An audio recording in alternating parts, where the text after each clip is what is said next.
Welcome back, guys. We're going to be reviewing Ninja Legends for today.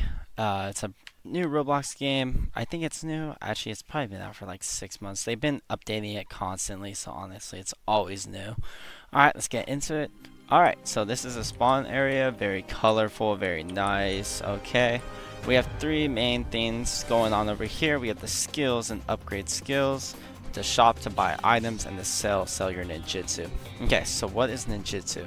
Ninjutsu is what you get by when you start out.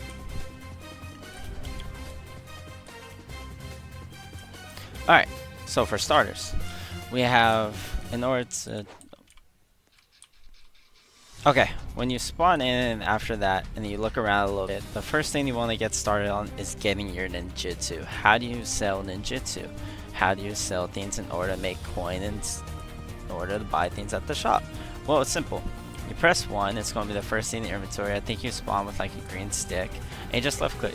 Look, and you just gain ninjutsu like that. And you go over here, boom, you sell. Alright, and then from there you can go to the shop. You see, you start out with the bamboo right here. You go in and you can buy all these upgrades. Now, of course, it goes up incrementally. However, you do gain more ninjutsu every time. Now, you might be maxing out your ninjutsu, so then you go over to belts. You can get all these different belts. If you upgrade all these belts, they increase your max ninjutsu you can hold in order to sell it. Over here in the rank is what you eventually want to get to. I wouldn't recommend going to it yet, just because you want to keep grinding and see how far you can go. And honestly, it makes the game more fun as well, for me at least, in order to keep climbing rather than just keep resetting. Because every time you buy one of these new ranks, you reset your whole game. And as you guys can tell, I have played quite a bit. Okay, now we're over in the skills portion. The skills. So these shurikens, you can throw and stuff like that. You don't start off with one. You have to actually buy it with chi. We'll go into chi in just a moment. However, these shurikens, every time you buy them, they do give you more ninjutsu as well. If you go into the skills over here, it increases your jumps. These are very important in order to keep climbing up your islands. Now, Josh, what do you mean climbing up the islands? What do you mean? Oh, I missed that part, didn't I? Well, you actually have to climb all the way to the very top of that in order to keep on unlocking new gear. So if we go down here, you see where it says green locks and said next island? I can't buy the next upgrades unless I go to the next island. And we'll get into how to do that in just a second. Alright, before we get to the islands, I'm just going to show you guys a little about light skills and good karma skills. I have evil karma because I like to fight a lot of people and kill a lot of people. But these are basically achieved by just pretty much getting as much bad karma as you can, and also killing as many people in order to get their life essence, which allows you to buy upgrades and new skills and stuff like that. Alright, and then over here right next to it is all these different islands and stuff like that. As you can see, there's so many different islands. Every time you reset, like I said, you start off from 0, so all your islands become locked again. I believe the farthest I ever got was Skystorm, which is pretty far. I think it's like the 12th, and I believe there's 21 islands, so not too bad, not too bad. Okay guys, before we make our climb to the top, I just want to go ahead and show you guys a little bit about how to get chi right here. So you go ahead and you just fight this boss. Now, I do want to point out, and this is the one thing I don't like about this game, is that it is so hard getting chi. Mostly because, well, it's actually easy because this boss doesn't fight back. However, it just has so much health and you only do 1 damage to it. Especially in your beginner, it'll take you quite a long while to do any more damage. Like you can see, I made it to 12th island and I still only do 1 damage. So that's just one thing about this boss. It sucks. I mean, it doesn't fight back, but god, if you're here alone, think about it. I did this thing 1660 times. Yeah, no thanks. I'm going. Bye. So, now I'm going to teach you guys how to climb. So the islands are all floating. They're up there. You might think it's easy. It's really not. Sometimes it gets really hard. In the beginning, it's pretty easy. So we're going to go ahead and just make this quick little climb up to the top. I'll be back. We made it to the top. Okay, yeah, that was super easy. I don't know if anyone ever told anything different. No, that was super simple. I never fell in my life. Okay. So I made it to our first island. As you can see, nothing too crazy. They have enchanted crystal, which is basically you can spend chi in order to get pets. Now this is when I want to talk about pets. So if you go over to pets right here, this will show you all your pets and stuff like that, and it shows you what your total coin, total chi multiplier is. This is so important.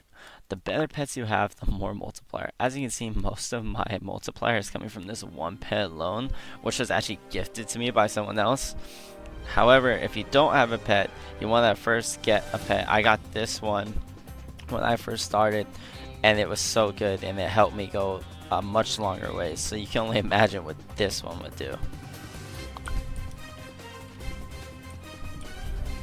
Now, John, now you're probably thinking, how do I get more chi in order to purchase a pet? Well, it's simple. You just go over here to this enchanted chest, and these spawn as well. You can collect it every 5-6 hours, and usually it does have a lot of chi, and you can also find it in other ways. Sometimes they'll be on these platforms, and I'll show you that right now. Okay, here we are on one of the platforms. We just climbed up from over there. Just go ahead and walk through it, and boom, got some chi. There you go.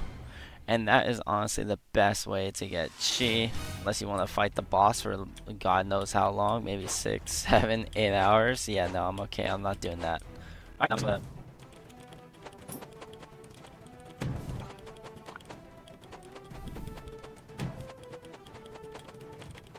okay, so we made it actually to the first, well, the second island technically.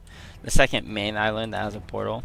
So this is what one of the main islands will look like. It has a skill shop, and sell. So basically the same exact thing as your spawn area. However, now you're on the island up. Which means, yes, you guessed it, you can unlock new items.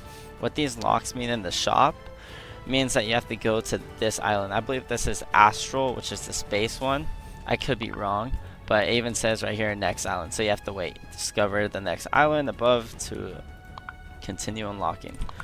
Alright, and that goes the same for everything. Belts, rank, everything. Okay, same thing as skills. New skills are unlocked, and then it'll say, oh, gotta wait till next island. The only thing that's the same is the sell ninjutsu. And I believe they also have a crystal here that you can buy newer, higher level pets, but you can tell that it is more expensive now. The last one was 6,000, this one is 10,000 chi. Okay, one thing that I also want to point out, guys, is you can actually get a lot of chi from just simply going into these rings. See how it said 984 billion? That's a lot more than the, I believe, 6 billion we got just from the one that was just right here on that floating island. So just be aware, guys, if you want fast cheese, just go ahead and go through those. Okay, now review time. So, what do I honestly think about the game? One, it's colorful, it's beautiful, it's very detailed. There's so much to do in terms of parkour. However, where it lacks is fighting. This is not a fighting genre game. A lot of people think it is. It is not. It's just pretty much you are by yourself solo. There is a little dueling, but it's not too crazy. So this is pretty much a solo game in order for you to relax, in order for you to have fun by yourself. Just something simple to enjoy. If you like parkour, this is definitely the game for you. Okay. Okay, number 2. Is it free to play or is it pay to win? To be honest, this can vary. If you're just looking for a fun game, you don't care about going so crazy, and you're not going to get irritated because everyone else around you is going wild and going up when you're still kind of stuck on the same level and you have to grind a lot harder, then yeah, this is a great game for you. It's very free to play, very fun if you like parkour and you're not worrying about you being the biggest and baddest.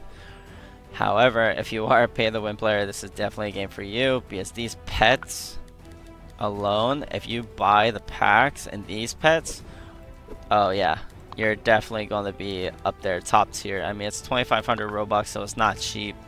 Nothing's really cheap about this game. And one thing I do want to say is do not buy this Islands Legend Pack. Unlock all islands instantly. Yeah, that'd be nice. However, they still reset each rank up. So if you buy it once, oh, well, I ranked up. Well, congratulations, you just reset it and you lost $400 worth of Robux. So do not do that. And then for 3, is this a game you can play with friends? I mean, you could, um, unless you guys just want to jump around all together. However, I just wouldn't recommend it. It's not really a fun, friendly game. Oh, this guy's trying to kill me. It's not really like a friends game. I really wouldn't recommend it. And for overall, I would give it a 6.5 out of 10, maybe a 7, just because I really like parkour. However, I do like battle games, and unfortunately, this is just not the game that I would like to do battles. Or I wish there was battles. If they could add that into it, where it's not super power skilled, because obviously a free-to-play player is going to have no chance at all against a pay-to-win player, especially if the ranks and all the weapons that they can get instantly when they spawn versus you, who has to keep ranking up, going down, grinding for hours in order to rank up once, where a pay-to-win player can just rank up 20 times in the first like 30 minutes if he really wanted to. Okay guys, and that's it. Thank you guys again. Let me know in the comments if you guys want any other games to be reviewed. I plan on reviewing a few more this week, so stay tuned.